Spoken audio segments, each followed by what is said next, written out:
Kick off the physics colloquium for the fall, colloquia, and it's a real privilege to introduce our speaker, Professor Marina Filip from Oxford in the Department of Physics in Oxford. So Marina actually has did her graduate work at Oxford, and there she did some really important work, early work that I think she may allude to here on a class of materials, a class of semiconductors, halide perovskites, with Feliciano Agostino in the material science department there. And then she went on to do a postdoc there as well for a short stay before coming to Berkeley and Lawrence Berkeley National Lab, where I had the good fortune of hosting her for a year and a half before she moved back to Oxford in her tenure track position there. And so Marina has basically gotten off to an amazing start to her career so far, and she has quite a few awards that are not in front of me, but I should be reading. I think the latest one is the IUPAP Prize in 2024 IUPAP Prize in Computational Physics Semiconductors. Yeah. But she's also visiting us this fall as a Sommerjai Miller professor, and we've been enjoying interacting with you for the last few weeks. And we still have a week and a half left, I think, before you head back to Oxford and term starts. So will tell us a lot about what your group is doing right now, and I look forward to it. And I'm going to hand the floor over to you. So please welcome Marina Filip.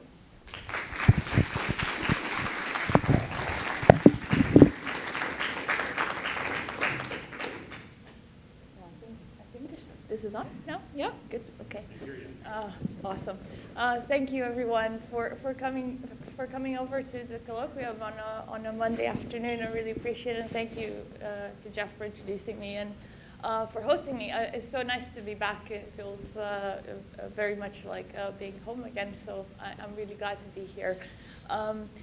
So I prepared again a presentation that shows a little bit what my group has been interested in working on over the past 5 years or so since we started, so 4.5 years.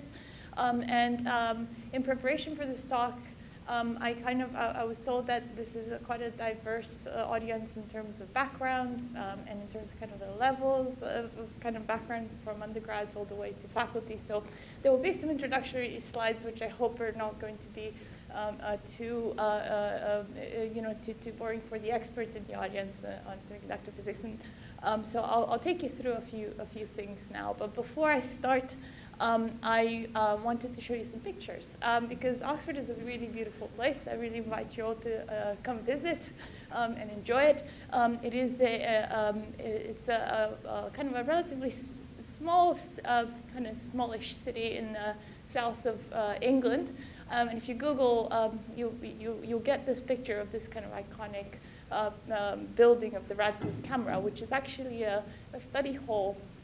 Effectively a very beautiful study hall that is one of the buildings of the Bodleian Library, and it's surrounded by colleges. But if you take this street and you head up kind of north, about 15 minutes, you're going to get to the physics department, which is here. And so these three buildings are actually connected, and they host several sub-departments of the physics department. There are other buildings around, but I don't want to bore you with all of the kind of geography here. This is also where I sit, where my group sits. As a kind of faculty at Oxford, I'm also a member of a college. So I'm a tutorial fellow and governing body member of the University College, which is one of the oldest colleges in Oxford. We're celebrating this year its 775th anniversary. As a tutorial fellow, I get to hang out there quite a bit because this is where I do quite a lot of my undergraduate teaching, and sort of in one of these kind of rooms a little bit further back there. So it's a really beautiful place. It's not always this sunny. It rains actually most of the time, but because it rains so much, we have beautiful green fields and gorgeous flowers. These two pictures I actually took myself because all of spring, all of our gardens are really beautiful. So if you get the chance to visit, please tell me, and I'll be around to show you. Okay, so this is the last picture. I unfortunately don't have a group photo for my research group, which is totally my bad, but I thought I'd get a snapshot of our group website, and if you scan this QR code, or if you just Google this, you'll be able to see what we're kind of doing if you want to check it out. But basically, there are a few people here whose work you're going to see showcased in the next few slides. Okay, so down to kind of the science. So just to kind of get things going, essentially, I thought to kind of introduce a little bit, some nomenclature here. Again, for those of you who don't kind of think about semiconductors every day, or band structures for that matter. So we work on crystalline solids. So essentially, what we're interested in understanding is kind of how electrons behave in an extended crystalline solid. So the way we think about a material is essentially a kind of a where is my, yeah, there we are. So we think of a material as essentially a periodic array of a certain kind of atomic configuration, so a certain configuration of atoms that repeats in all three directions ad infinitum. And so in this picture, we can track the behavior of electrons using the so-called band structure diagram. And this is basically a diagram that tracks the energy of an electron versus its crystal momentum in this kind of environment that is established by this periodic array of ions. So these ions will establish a potential environment, and then these electrons will behave accordingly. And so in this band structure diagram, you can see there are these blue continuous lines. And so every single point on this line is a quantum mechanical state that may or may not be occupied by electrons. And obviously, you might think, well, why is it not discrete? And this is a consequence of the fact that we think of crystals as infinite objects. And this is why we can kind of display this as kind of a quasi-continuum diagram. Okay, so how does one come up with something like this? Well, by the way, this kind of picture in the corner here, this is actually the diamond structure, or the silicon structure for that matter. So it's kind of one of the simplest kind of crystal structures I could kind of think about to give an example. So how does one come up with this kind of a diagram? The example I usually use to explain this is kind of thinking about starting, to put together the crystal atom by atom. And for those of you who actually synthesize materials, please forgive me for this, because I know that's not how you do it. But anyway, let's imagine that we could do this. We could take one silicon atom in hand, and you have some valence states. So silicon has a 3s2, 3p2 configuration. So this would give 2 energy levels, and then you occupy these accordingly. And then you bring another friend of his nearby. So now these electrons on the one silicon are going to feel the potential from the silicon nearby, and the other way around. So these energy levels are going to start to split. They're going to change in the presence of these other ions. So now you can imagine even more, hence bringing all of these atoms, infinity of atoms together, and all of these splittings are going to kind of give rise to these quasi-continuous ranges of energies which form our bands. And so we call all of the occupied energy states, we're going to call them a valence band in a semiconductor, and all of the unoccupied, we're going to call them the conduction band. And importantly, for semiconductors and insulators, we need to have this band gap, so the separation between the occupied and unoccupied bands. And we call a semiconductor typically something that has a band gap between 0 and 4 electron volts, roughly. It's a fairly loose definition, but it sort of works. Okay, so this is, because I mentioned silicon, this is how a silicon band structure looks like if you calculate it. And so there's quite a lot going on. There's nothing like this cartoon thing that I'm showing here, but you kind of now get the idea. You have these kind of quasi-continuous lines here, and then all of these bands are occupied. These first 4 lines represent occupied states, and these are the ones above are unoccupied states, and then you have your band gap. I tried to ignore all the labels. I actually took this picture directly from the textbook by you and Cardona. All of these labels are essentially the ways to track down all of these transitions from occupied and unoccupied states that I will talk about in a minute. Okay, so why is the band structure useful? It's useful for a lot of things, and I won't have time to talk about all the things that band structures can tell us, but I'll give one example which is quite relevant. If you're trying to make a solar cell, if you're trying to make a photovoltaic kind of a solar panel to put on your house, and you're looking for a good material to do that with, well, you need a material that absorbs light, and ideally you'd want to absorb light in a visible range, because that's where the solar spectrum is actually most intense, so you can get the most photons from there. So you need to make sure that essentially when you hit that material with light, you're going to, you have enough energy to promote electrons from the unoccupied from the occupied to the unoccupied states, okay? So that means that your band gap needs to be somewhere smaller or equal than some energy value. So typically that value is around 1.2 electron volts or so. And so that's one criterion, right? Silicon does a good job at that, and that's why silicon is actually on, all of the photovoltaic panels that you see on people's houses. The other thing that you might need is also, once you absorb light, this electron needs to kind of move around through the material and needs to generate a current. And this is actually something a little bit more subtle that we learned from the curvature of the band. So the curvature of the band is actually inversely proportional with a quantity called an effective mass. This is how we think about an electron. When it moves through a crystalline solid, it doesn't move freely as if there was nothing there. It feels basically this potential from the other ions.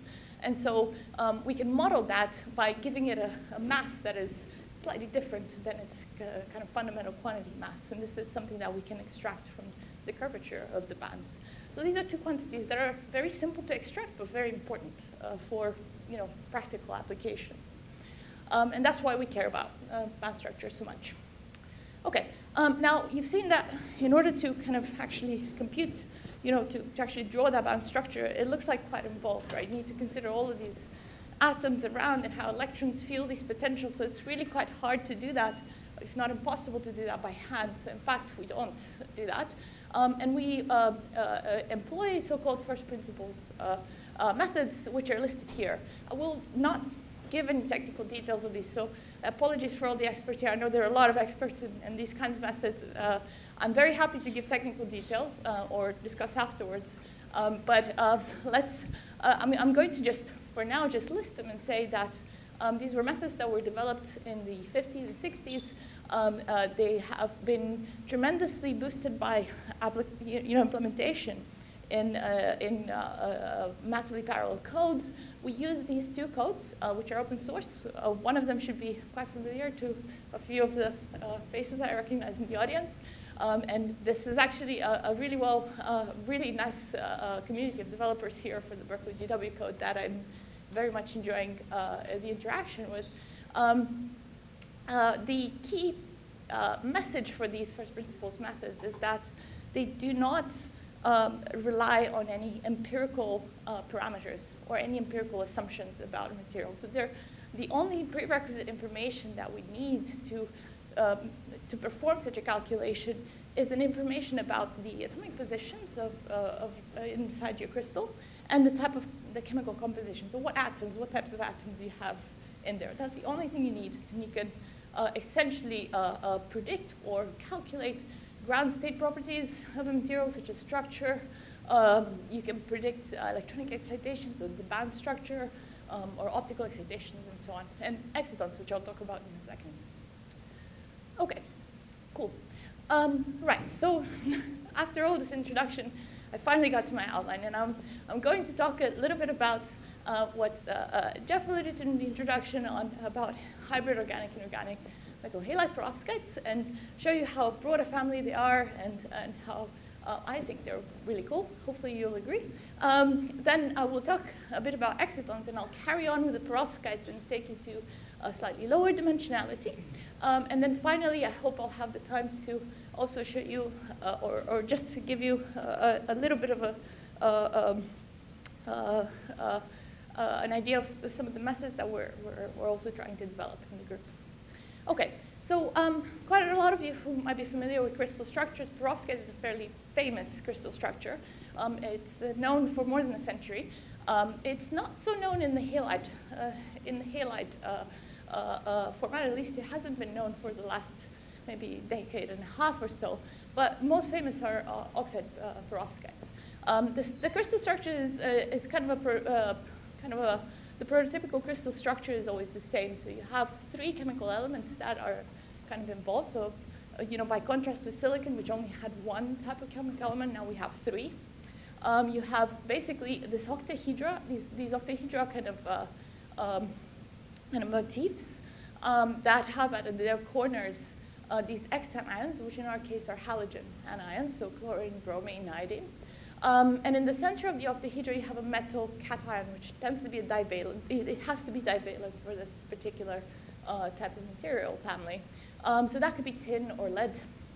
And then in the center of the cation, in the center of this kind of cavity that's enclosed by these corner-sharing octahedra, you have a monovalent cation, which can be either monoatomic, so like cesium, or sometimes rubidium, but that's a little bit unstable, or an organic cation. So this makes these materials family a little bit weird.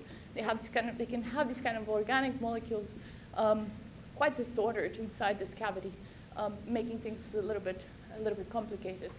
Now, these materials, I'll show you in a second, they're really remarkably good semiconductors for solar cell applications. And in fact, they've been implemented back in 2009, but in 2012, the group of Henry Snaith at Oxford basically showed really a record-breaking efficiency for the time for an emerging solar cell.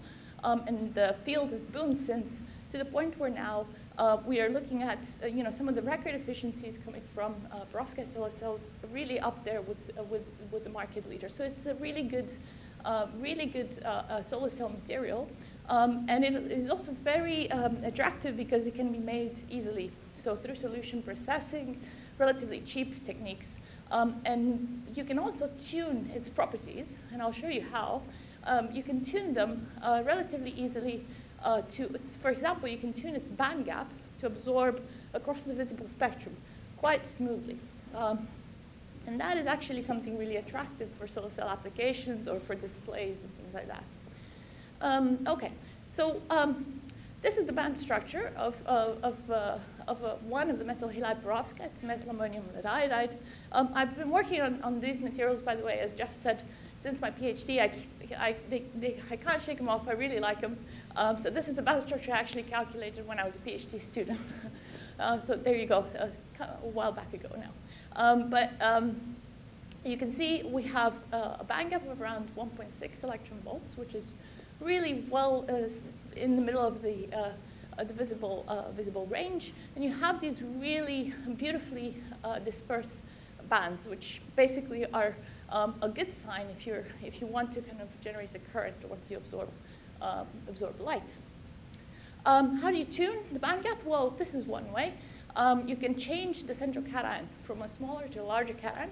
And as it turns out, what happens is that this central cation basically plays around with the inorganic network. So it induces tilting or reduces the tilting depending on its size. And based on that, what happens is you essentially can tune smoothly the band gap over around 0.2, 0.3 electron volts within the visible range. And this is something that is also seen in experiment. These are calculations, by the way, for some model structures, but we see exactly the same in experiment. You can also tune the band gaps if you change the halogen composition. So I'm just giving, there are many studies of this. I'm just giving this one study that is actually a study that was led by my student, Ian Chen, who essentially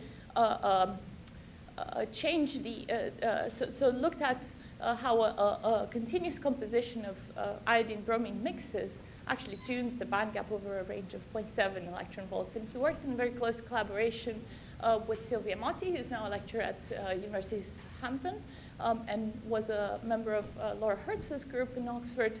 And they basically did a joint theoretical experimental study where they looked in quite a lot of detail at this tunability over this entire kind of range of compositions. Interestingly, you can also change both. You can change the A site to cation, but you can also change one of the corners as well. This was shown by our collaborator, Hema Karunadasa at Stanford, who actually replaced this methyl ammonium cation in the regular perovskite with a slightly more complicated molecule, a cysteamine, which is basically a neutral molecule that has an ammonium group at one end and a sulfur at the other end. So the sulfur basically tucks into this perovskite structure and kicks one of the halogen out. So it attaches to the structure.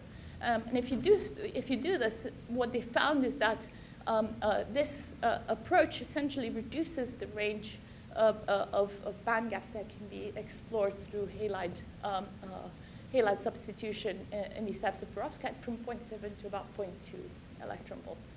And Shantanus, who was my postdoc and now is a junior professor in University of Limoges, did a bunch of calculations trying to figure out what's going on, why you can do this. And what he showed is that actually the sulfur that is replaced in one of the corners of the octahedra basically takes a center stage in the valence band energies and then pins down that valence band energy along with the lead. And so it doesn't allow the same tunability range as the regular perovskites. Okay, so now after all of this kind of broader introduction on three-dimensional perovskites, and I hope you saw that this is a kind of a three-dimensional crystal, I'm going to go ahead and talk a little bit about excitons, and then we're going to explore some lower dimensionalities too. So what exactly is an exciton? I did kind of make a very quick association between light absorption and band structure. So what I said is basically you have a photon coming in, and the electron goes up in the conduction band, and that, boom, that's absorption. But there is a little bit more to the story. So when you know, the picture that's probably the most intuitive is to think about an electron being promoted from the valence to the conduction band. It leaves a hole behind, which we like to model or think about as a positively charged quasiparticle. So if you think of it like that, then you have a positively charged particle and a negatively charged one. They see each other, and so they talk to each other through the Coulomb interaction. And so that gives rise to an exciton. And in a nutshell, then an exciton is kind of it's also a kind of a quantum mechanical object, which we can try to understand with some simple modeling at first. So the most intuitive one is the hydrogenic model, in which basically we use these concepts that we've introduced of effective mass and screening and the Coulomb interaction to write a simple Hamiltonian for it. So you have essentially a kinetic energy of this kind of electron-hole pair and their attraction, their mutual attraction, which is a Coulomb interaction that is screened through the dielectric constant. And then if you write that down, basically what you end up with is a Hamiltonian that you might recognize as the hydrogen, so electron and hydrogen atom, with some small tweaks. So the tweaks are essentially the mass of this particle and also the dielectric constant. If we accept this, then essentially what you'd expect is that when you shine a photon at your material, say here, you've taken an electron out, left a hole behind, and then this electron sort of spreads around that hole, much like you would expect for an electron around a proton in the hydrogen atom. So this would be like your 1s orbital in your hydrogen atom. And in the same way, you can get the full Rydberg series, basically by doing exactly the same kind of calculation. The problem with this approach is that it relies on some fundamental assumptions. So it wants you to believe that you can have this when you have two parabolic band absorption, so only two bands, and these have to be parabolic, and they have to be isotropic. you need a uniform dielectric screening. So your dielectric function has to be a constant everywhere. And then there's also the underlying bigger issue that we don't really think about our ions as moving. We freeze them, and they're always stuck in those positions. So that's kind of the picture that we're sort of working with right now. And nonetheless, this is actually not too bad. So halide perovskites are not terrible in terms of hydrogen model is not terrible in describing excitons and halide perovskites. So this is one example. Another halide perovskite, cesium lead chloride, they all kind of share this, the lead-based perovskites at least, where you have these parabolic bands. You can see them, they're parabolic. They're actually very isotropic. And so if you actually compute the 1s and the 2s excitonic state wave functions, and you compare them against the hydrogenic model, they look really good, actually. They match up really, really well. And so it works. It's not a bad approximation at all in this case. But that's not a guarantee that will work all the time. What happens if you have a whole bunch of spaghetti around your bandages? What happens if you have a very anisotropic system where your dielectric function might not be, in fact, well represented by a constant? These two issues are definitely things that we can address because we have methods. We have first principles methods that can allow us to move beyond this model and just calculate something from first principles for any material. It doesn't matter how the bands, what shape the bands take.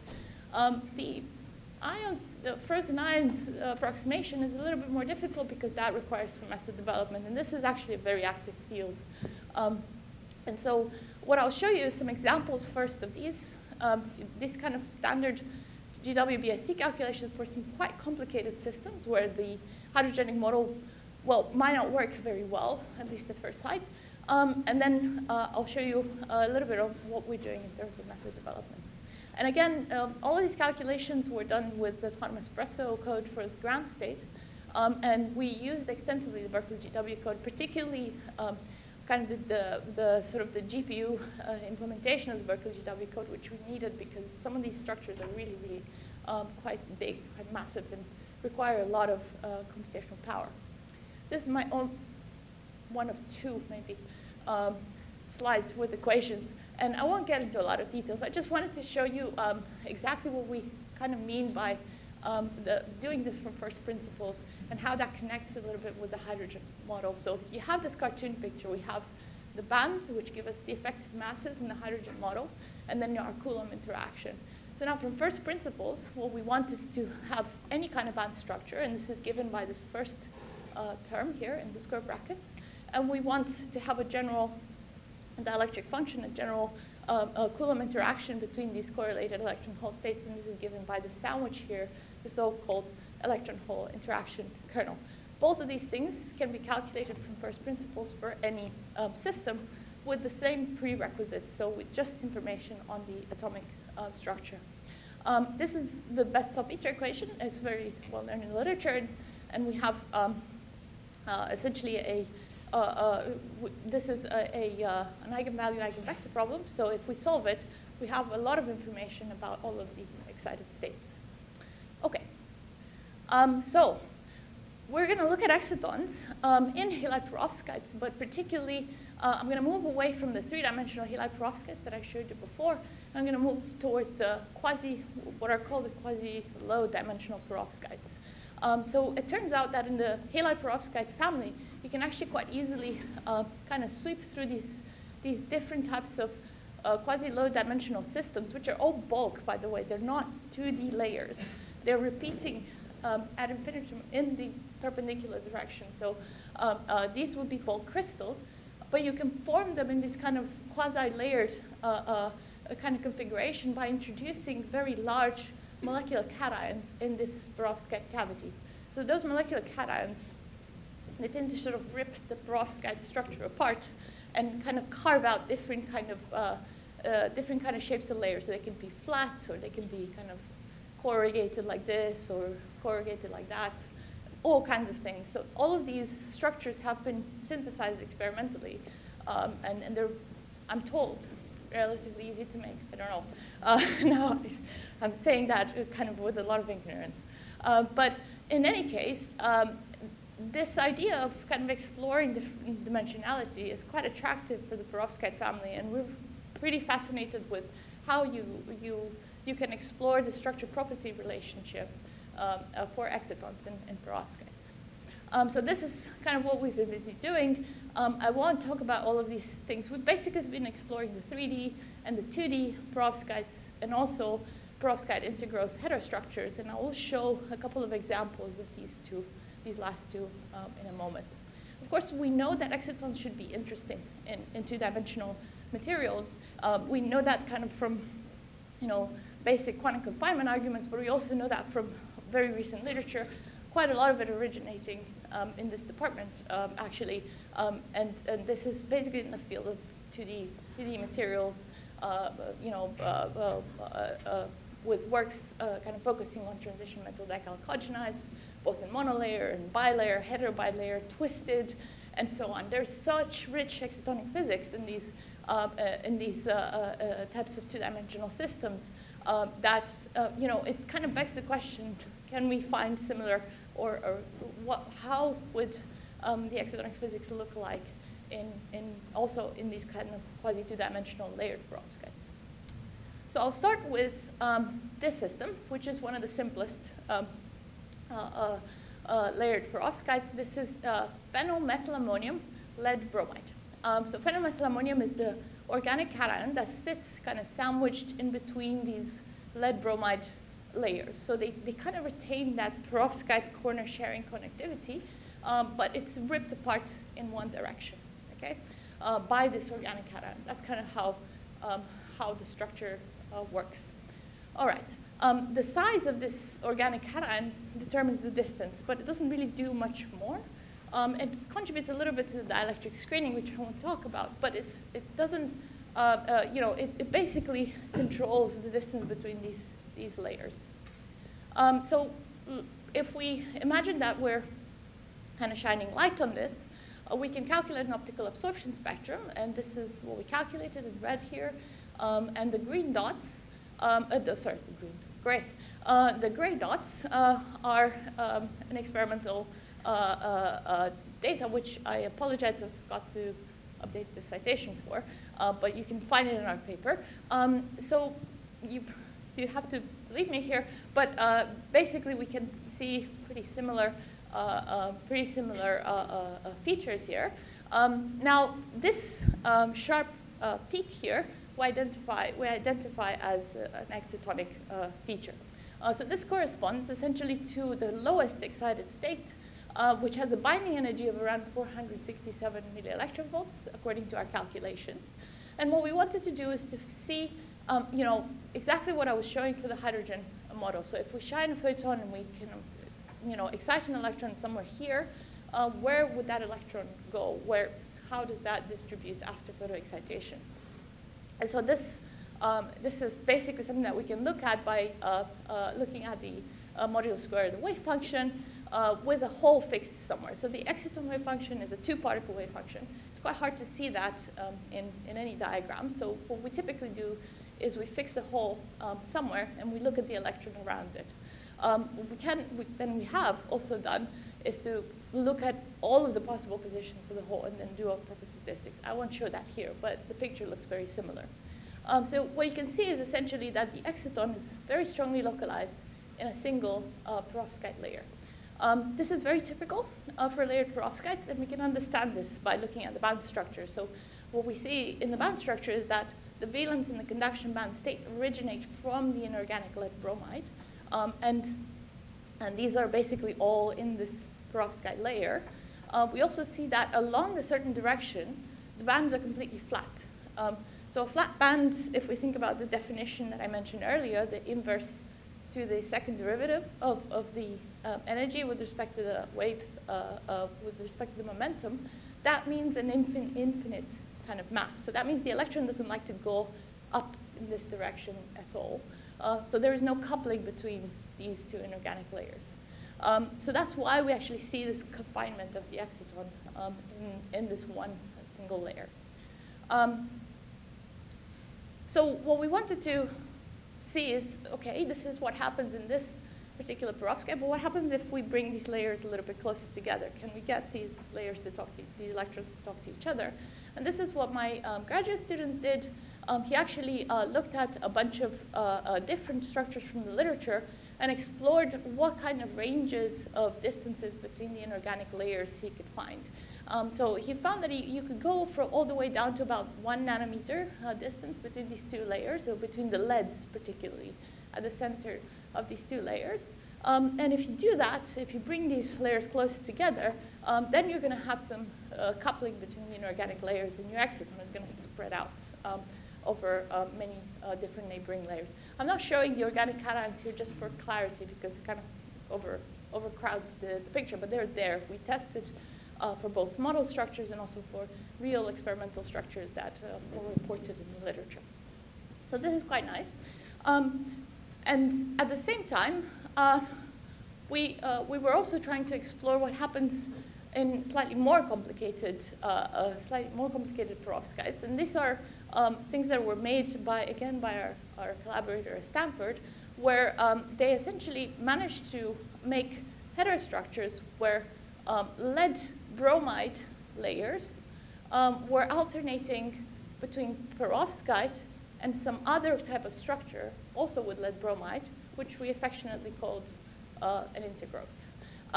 And so these are horribly complicated kind of unit cells. But we wanted to see, well, if we have this type of configuration, what would happen to the exciton? And again, we did exactly the same thing. And what we find is the exciton, again, likes to stay inside this perovskite layer for the same reason. We have the valence band top and the conduction band bottom, both originating from the red part of this structure, so the perovskite. However, Ian didn't stop here because he had this kind of understanding that, if you somehow bring these layers together, there's got to be a way to get these layers to talk to each other. So what his idea was to essentially somehow change this molecular cation to make it something smaller, and then see what happens to the band structure. And so he did that. And what he found is that actually, if you change this molecular cation enough, you're going to get essentially a very similar crystal structure. So it relaxes to something relatively similar, but this time the conduction band bottom is no longer, has no longer a majority contribution from the perovskite, but rather from the intergrowth. And so what happens to the excited state is now you have a hole originating from the perovskite layer and an electron that's moved to its neighbor, to the intergrowth layer.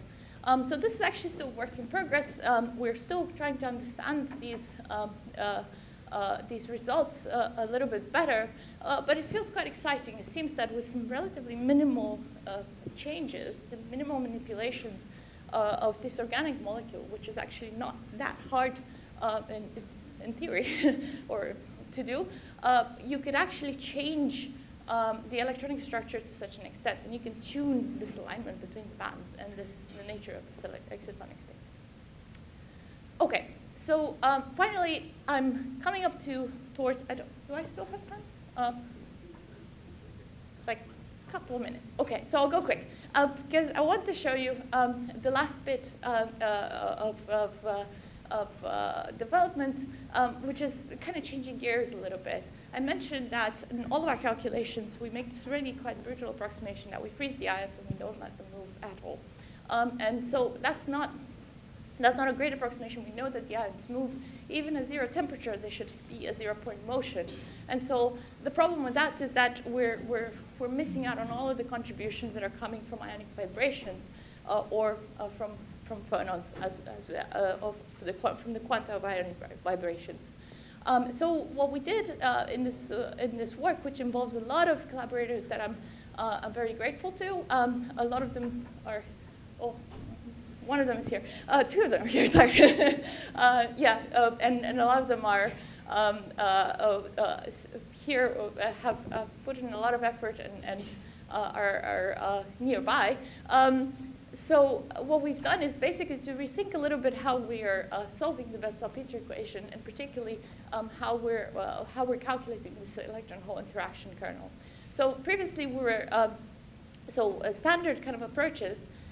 This interaction kernel involves screening that comes only from the electronic charge density, from the perturbation of the electronic charge density.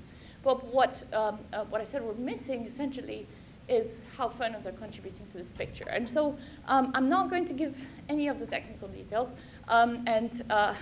hopefully that will probably not make it very clear. But essentially what we've done is we've added a term to this interaction kernel that includes contributions from ionic vibrations that add to the dielectric function in the frequency regime where excitons are relevant.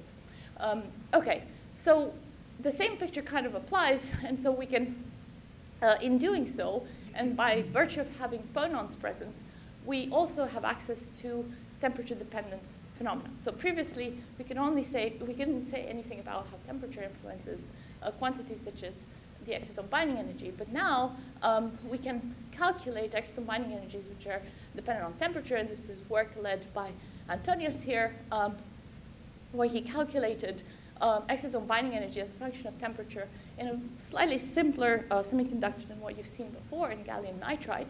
And he's seen that basically the exciton binding energy should decrease as a function of temperature, which makes a lot of sense intuitively. We haven't actually found these kinds of measurements in the literature for gallium nitride, but there are other materials, and I'm showing here. Again, I apologize, I forgot to put the what material, but this is one of the halide perovskites measurements of exciton binding energy as a function of temperature. So the trends are similar, obviously not for the same material, but it sort of makes sense. So the exciton binding energy is of around several tens of MeV. Once you actually heat up the material, there will be a lot of phonons that are populated that will interact with these excitons in the same time scales. And so these interactions would lead to a decrease in that interaction between electron and hole, and eventually will split that exciton apart. And this is the other thing that we can calculate thanks to this kind of method development, which is the time scale for this dissociation to happen. So upon interaction of an exciton with a phonon, you can split the electron-hole pair, and this, again, this is data that we calculated for gallium nitride. That seems to be in reasonably good agreement with experimental trends. So I got to my conclusions. I don't want to waste time kind of listening or reading this, but I want to rather spend my time thanking my collaborators, which are many, and I'm very grateful to all of them. I'm very lucky to work with really, really wonderful people, both at Oxford, but also here and in other places around the world. And thank you to funding, and thank you all for your attention.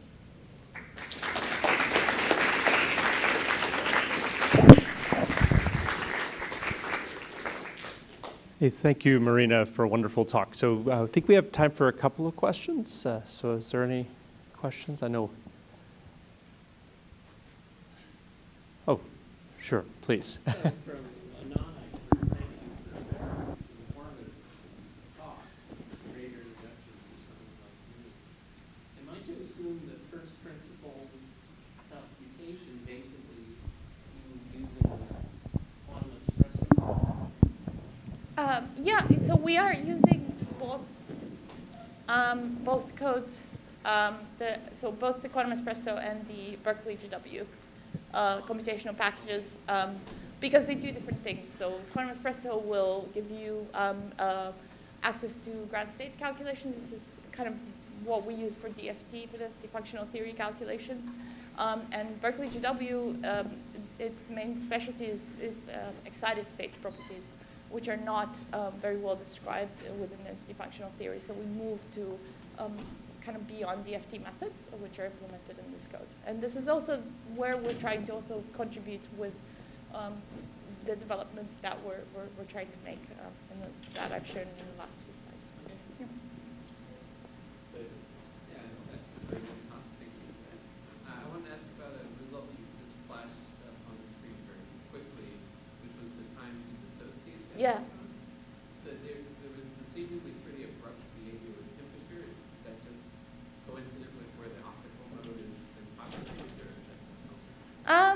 Well, yes, but also, these ones here, well, at least if we look at actually at the lifetimes, these values have a little bit of a larger error bar because we need a smearing parameter, we need a broadening parameter, and at lower temperature this is a little bit difficult. And so actually what we preferred rather to use, I'm going to flip through a lot of extra slides, but we look actually the rates instead, so the inverse of that, which is a little bit more reliable. But and this is the reason why we actually, what I put the SIN setup, which looks at kind of the slightly higher temperatures.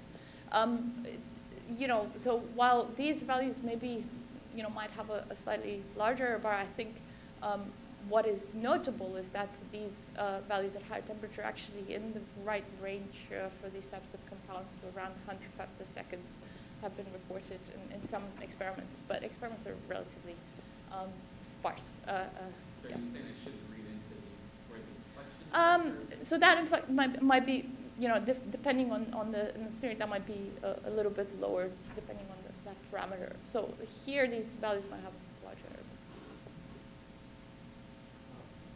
Well, thank you for the Oxford picture of making us down. Secondly, I believe that part of the motivation for looking at these hybrid organic perovskites was like high relativity, you mentioned this at the beginning, relatively high efficiency for possible solar cells. But I also thought I read that there were some practical challenges to long-term stability, et cetera. Where are we on that? Well, I can tell you where kind of what I know from device development side is that these are actually there are ways to mitigate the stability. So at least to my understanding, that are through standard approaches in the industry, and so these devices have already been tested for kind of long times. But of course, there's also ongoing work in trying to actually stabilize the chemical composition in kind of air and nitrogen atmosphere and so on. So there's kind of parallel work on that. So one would be kind of in terms of device development and also in stabilizing the material per se. Yeah. But yeah, they are stable, and yeah. So do you think someday we'll replace silicon? I think I probably. I think, I don't know if the goal is to replace silicon. There's also a lot of work that's been shown that actually perovskite and silicon together increase even further the power conversion efficiency of solar cells. So these tandem devices are actually really quite impressive, and you can go far beyond what is now possible. So that's another very, very promising route. Maybe there. Thank you. So alkaline is well-known effect of self-trapping of acid. Do you see similar effects with perovskites as changing stone shape? Yeah. Yeah, I know this is a problem, and I haven't shown any of these experimental results, but I know this is reported for a lot of halide perovskites. We are not, in our calculations, we cannot see at this level of theory self-trapping of excitons. However, this, going along with this methodology, even here, where we are including photon effects in the screening, we're still not able to see self-trapped excitons. And the reason for that is that we are not able to capture the localization of the exciton with kind of movement of ionic, with the ionic motion. This is basically, one of the missing pieces is basically here, where we're still describing our electrons and holes, our bare quasiparticles, without taking into account the effect of photons. It's something we're working on. I don't have anything to show here, but hopefully next time. Yeah. Maybe Naomi, then maybe we should.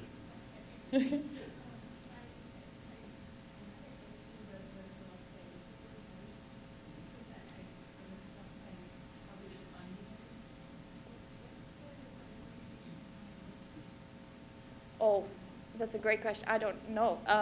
So for these ones, We haven't calculated that, and I don't think there are any measurements of that, so that's a great question. I think it would be nice to figure out how one dissociates something like this, for sure, yeah. Well, we haven't been able, technically, with the approaches that we're developing, one should be able to do that. The challenge is that these are massive structures and the calculations are very challenging. So I really hope, this is one ambition, I think. I really hope we will be able to look at these kinds of systems before not too long. But for now, I think we're kind of sticking to sort of regular run-of-the-mill semiconductors like gallium nitride. Just I think we're going to stop now. If you have questions, Marina is going to stick around. So let's